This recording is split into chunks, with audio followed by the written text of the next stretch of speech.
సీత సీత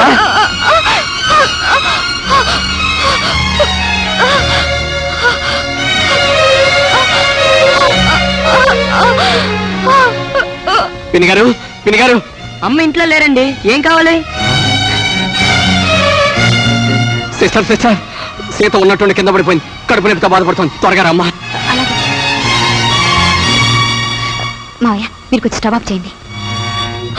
సీత సీత ఎలా ఉంది? మీరు వెళ్ళి టాక్సీ తీసురండి. ఏంటి ఇంకా ఆలోచిస్తున్నారు? నా దగ్గర డబ్బులు లేవండి.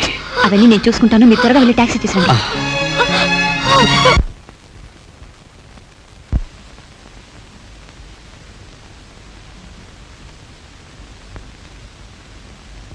ఏం పిల్లాడివిరా నువ్వు? సీతని హాస్పిటల్కి తీసుకెళ్లారు, తెలుసుకోవద్దు? హడావుడిగా వెళ్తుంటే ఏం తెలుసుకోమంటా? నువ్వు ఒకటే.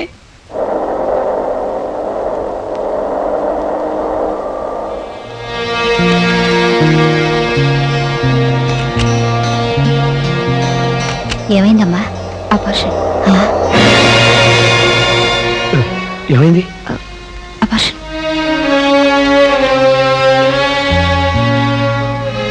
ఏమయ్యా అబార్షణ? మీరంతా ఇక్కడే ఉండండి. అయ్యో పాప.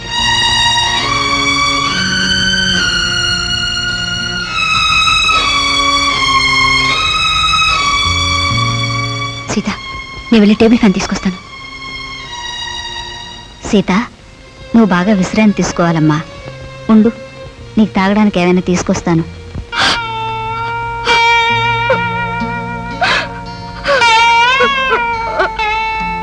సీత ఏమిటి పిచ్చిదల్లా? ఏమంటే నీకు నేను చేశాను కదా, పోనీలండి. మన కడుపులే మరొక బరువుగా ఉన్నప్పుడు మన కడుపు పండితే మరింత బరువనే కాబోలు భగవంతుడు ఎలా చేశాడు? చచ్చా పిచ్చి. ఆ పాప అయిపోతేనే నేను లేదా నీకు?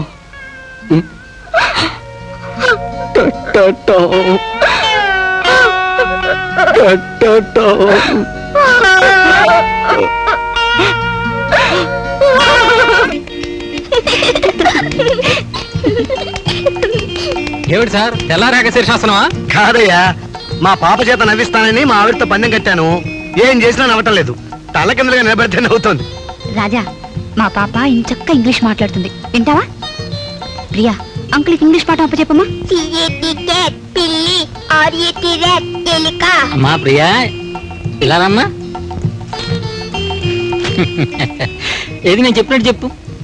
MOTHER మదర్ అంటే తల్లి. అంటే ఎవరు? పోనీ చెప్పు. FATHER ఫాదర్ అంటే తండ్రి. అది ఎవరు తాతయ్య? అదిగో ఫాదర్. ఇది బఫన్.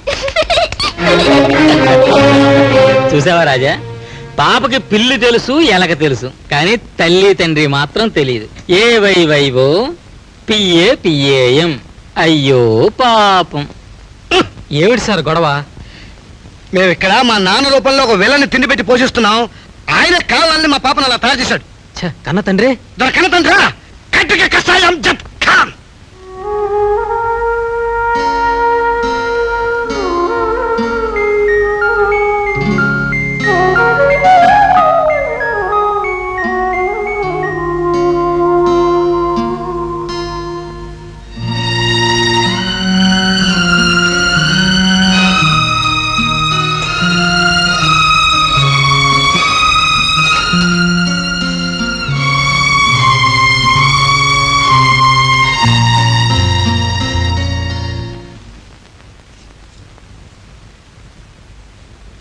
వాట్ మిస్ అమలాపురం, ఏం చేస్తున్నావు?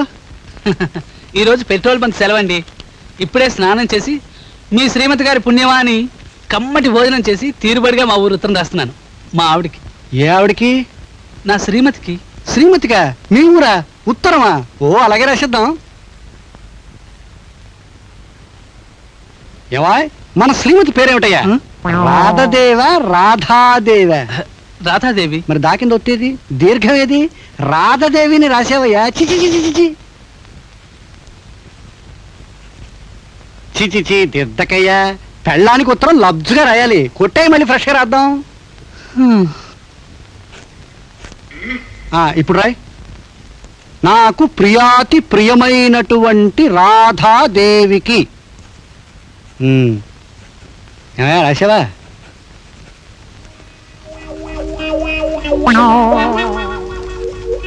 చిచి ఈసారి దేకి ఒత్తు పెట్టేవటయా. కొట్టాయి.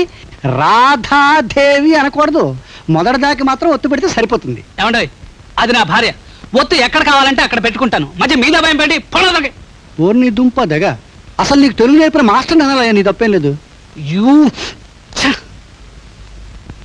ప్రియమైన రాధాధే ప్రియమైన రాధేధా. అబ్బబ్బబ్బ, కంగారు పెట్టేశాడు. ప్రియమైన సుత్తిశ్రీ అవధాని.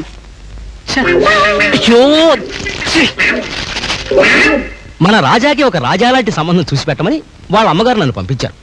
అంచేత ఓ 10-15 ఫోటోలు, వాటి వివరాలు తీసుకొచ్చాను. మీరంతా రాజాకి కావలసిన వాళ్ళు కనుక మీరే చూసి నిర్ణయించాలి. ఇప్పుడు ఆగండి ఆగండి ఆగండి ఆగండి, ఒక్కొక్కరే మాట్లాడండి. సంసారపక్షమైన అమ్మాయి కావాలా, ఉద్యోగస్తురాలు కావాలా? అంటే ఉద్యోగం చేసే వాళ్ళందరూ సంసారపక్షం కాదని మీ అభిప్రాయమా? అబ్బే, సంసారపక్షం అంటే నా ఉద్దేశం ఉద్యోగానికి వెళ్లకుండా ఇంటి పట్టు నుండే అమ్మాయిని, అంతే. రాజాకి తప్పకుండా ఇంటి పట్టు నుండి అమ్మాయిని చూసి పెట్టండి. ఉద్యోగాలు చేసేదొద్దు. శారదా, అవునండి. కట్టుకున్న భర్తకి, కన్న బిడ్డలకి, అత్తమామలకి సేవలు చేయటమే ఆడబ్రతుక్కి సంతృప్తి, సార్థకం. అంటే ఉద్యోగం చేయటం సార్థకం కాదంటవా? ఎలా ఉంటుందండి? భర్తతో సమానంగా ఉద్యోగానికి పోయి బాధ్యతలు పంచుకునే అవసరమైతే ఉండొచ్చును, కానీ అందులో ఆనందం మాత్రం ఉండదు. గొంతుకేదో అడ్డం పడినట్టుంది. నేను వెళ్ళి మంచినీళ్ళు తాగొస్తాను.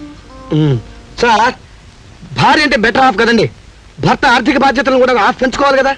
హాఫ్లో క్వార్టర్లో చూడవలసింది పెళ్లిలో కాదు, వ్యాపారంలో. ఇప్పుడు మనం రాజాకి చూడవలసింది లైఫ్ పార్ట్నర్ని కానీ బిజినెస్ పార్ట్నర్ని కాదు. రాజా, నీ చుట్టూ ఉన్న వాతావరణం దృష్టిలో పెట్టుకుని నీ అవసరాలు తీరడానికి నీ ఒక్కరి సంపాదనే సరిపోతుందా, లేదా నీ భార్య కూడా సంపాదించాల్సిన అవసరం ఉంటుందా, అది ముందు డిసైడ్ చేసుకో. ఆ తర్వాత పిల్లల్ని సెలెక్ట్ చేసుకుంది. కానీ అయ్యా, నెలకి 400 రూపాయలు జీతం వస్తుంది అనుకోండి, అది చాలలేదే అనుకోండి, వెంటనే ఆడది బజార్న పడి సంపాదించక్కర్లేదు. ఆ వచ్చే 400తోనే సరిపెట్టుకొని కాపురం చేయాలి. అది ప్రెగ్నెంట్. ఐసీ. పోయిన దీపావళి సంగతే తీసుకుందాం. మామూలుగా ఏ లోటు లేకుండా మా ఇంట్లో దీపావళి జరగటానికి మాకు 1500 రూపాయలు ఖర్చయింది. అది నేను ఒక్కడే సంపాదించాలంటే నా వల్ల అవుతుందా? పాలమ్మాయి దయతో ఇచ్చిన పాలు పాయసం చేసుకుని పండగ అయిపోయింది అనుకోలేదు మేము. అఫ్ కోర్స్ నేను ఎవరిని ఉద్దేశించి మాట్లాడలేదు, జనరలైజ్ చేసి మాట్లాడుతున్నాను. మిస్టర్ రాంబాబు, మేము రాత్రింబవళ్ళు కష్టపడి సంపాదిస్తుంది మా కోసం కాదయ్యా, మా పాప కోసం. రేపు అది బాగా చదువుకుని ఏ పెద్ద డాక్టర్నో కలెక్టర్నో పెళ్లి చేసుకుంటే చూసి ఆనంద బాష్పాలు రాల్చటం కోసం. మీరు రాల్చే ఆనంద భాష్పాలు చూసి ఆహా, మా అమ్మ నాన్న నా కోసం ఎంత శ్రమ పడ్డారు అని మీ అమ్మాయి కూడా ఆనంద భాష్పాలు రాల్చిందనుకో, మంచిదే. కానీ నా వంక తిరిగి తాతయ్య శుభమాన్ నా పెళ్లి జరుగుతుంటే ఏడుస్తున్నారు, ఎవరు వీళ్ళిద్దరు అని అడిగితేను. నేను ఇది జనరలైజ్ చేసి చెప్పటం లేదు, మీ ఫ్యామిలీని ఉద్దేశించి చెబుతున్నాను.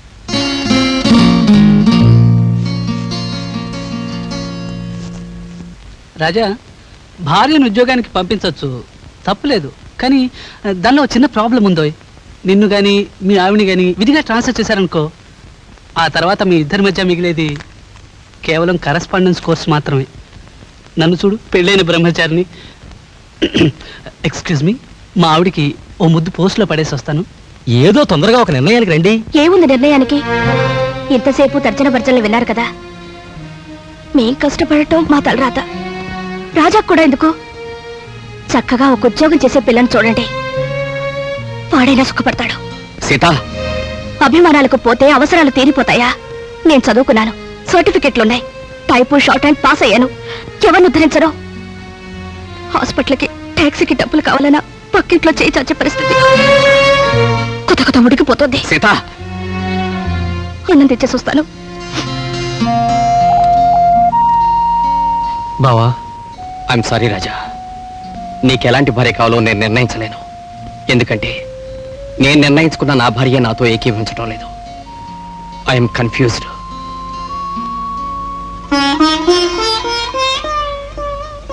ఏమండి మీరేమంటారు? భార్య ఉద్యోగం చేయవలసిన అవసరం లేదు రాజా, భర్త చేస్తే చాలు. కరెక్ట్. సార్ ముందు ఒక అందమైన అమ్మాయిని చూసి పెళ్లి చేసుకోండి. డబ్బు సమస్య వచ్చిందనుకోండి సినిమాల్లో చేర్చేయండి. కొత్త హీరోయిన్స్ కి మంచి డిమాండ్ ఇప్పుడు. ఏడిశాడు. బాబు పేరయ్య మహాశయ, ఇలా దయచేయండి. గందరగోళం చేసే వాళ్ళందరూ వెళ్ళిపోయారండి. మీరు నేను మిగిలాం, పెద్దవాళ్ళం. ఈ వివాహం మీద సక్రమైన నిర్ణయం తీసుకోవాల్సిన వాళ్ళం. ఇప్పుడు రాజా ఉద్యోగం చేసే అమ్మాయిని పెళ్లి చేసుకుని ఉద్యోగానికి పంపిస్తాడా, లేదా ఉద్యోగం చెయ్యని అమ్మాయిని పెళ్లి చేసుకుని ఉద్యోగం చెయ్యక్కర్లేదని సరిపుచ్చుకుంటాడా, లేదా ఉద్యోగం కావాలనుకున్న అమ్మాయిని పెళ్లి చేసుకుని ఉద్యోగం చెయ్యక్కర్లేదని చెప్తాడా, లేదా ఉద్యోగం చేస్తే బాగుండనుకున్న అమ్మాయిని పెళ్లి చేసుకుని ఉద్యోగం చేస్తే బాగుండనుకుంటాడా, లేదా ఉద్యోగం మీద ఆశ పెట్టుకు బతుకుతున్న అమ్మాయిని పెళ్లి చేసుకుని ఆవిడ మీద ఆశ పెట్టు బతుకుతాడా? కాదు. అయ్యా మహాశయ, సుత్తి వేయకండి మహాశయ.